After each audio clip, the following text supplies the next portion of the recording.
Welcome two part 3 of और मरी vlog series. पिछले पार्ट्स में आपने देखा हैवी स्नोफॉल, नाइट वॉक और थोड़ा सा स्ट्रगल भी, लेकिन ये पार्ट थोड़ा डिफरेंट है। कल रात हमने थोड़ा सा बारबेक्यू किया। दिन लंबा था, ठंड काफ़ी ज़्यादा थी और ऑनेस्टली बॉडी ने सिग्नल दे दिया था कि अब रेस्ट ज़रूरी है।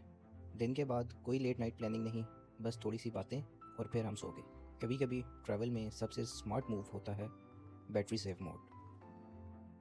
सुबह तकरीबन 7 बजे आँख खुली और जब बाहर देखा ना, मरी बिल्कुल चेंज हो चुका था। पूरी हिल्स बर्फ़ से ढकी हुई, वाइट, फ्रेश, ऑलमोस्ट अनरियल।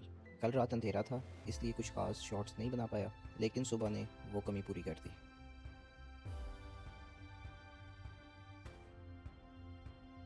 मैं वहाँ काफ़ी देर तक बैठा रहा, बस माउंटेन्स को देखता रहा, गिरती हुई बर्फ़ और बिल्कुल खामोशी। उस वक्त ना फ़ोन की ज़रूरत थी ना किसी नोटिफिकेशन की। ऐसा लग रहा था जैसे दिमाग का सारा नॉइज़ क्लियर हो गया हो।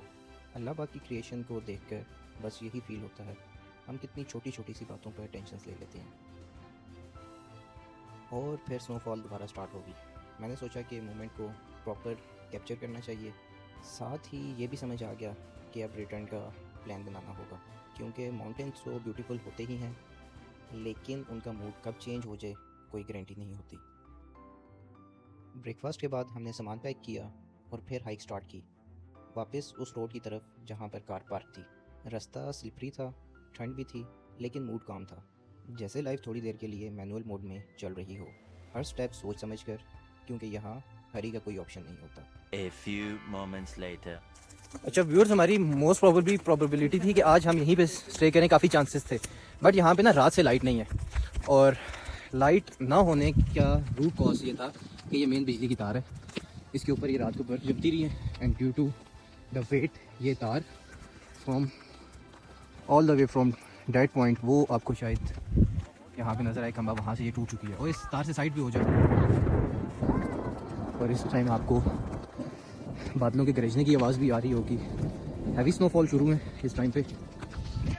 और यहीं पे अभी हमें लोकल्स हैं यहाँ पे, जो आपको भी बताया था, उनकी तरफ से एक बैड न्यूज़ ये मिली है कि वापसी जी, हमने गाड़ी पार्क की थी बाहर मेन रोड पे, तो वो रोड क्लियरेंस, स्नो क्लियरेंस जो गाड़ियाँ होती हैं वहाँ से वो गुजरी हैं, और मेरी क्योंकि कॉर्नर पे गाड़ी खड़ी हुई थी और जिसकी वजह से वो साइडों से सारी कवर होगी। 2 hours later. लेकिन स्टोरी यहाँ ख़त्म नहीं होती।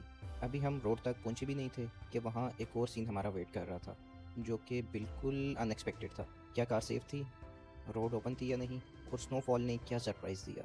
Stay tuned for the next part.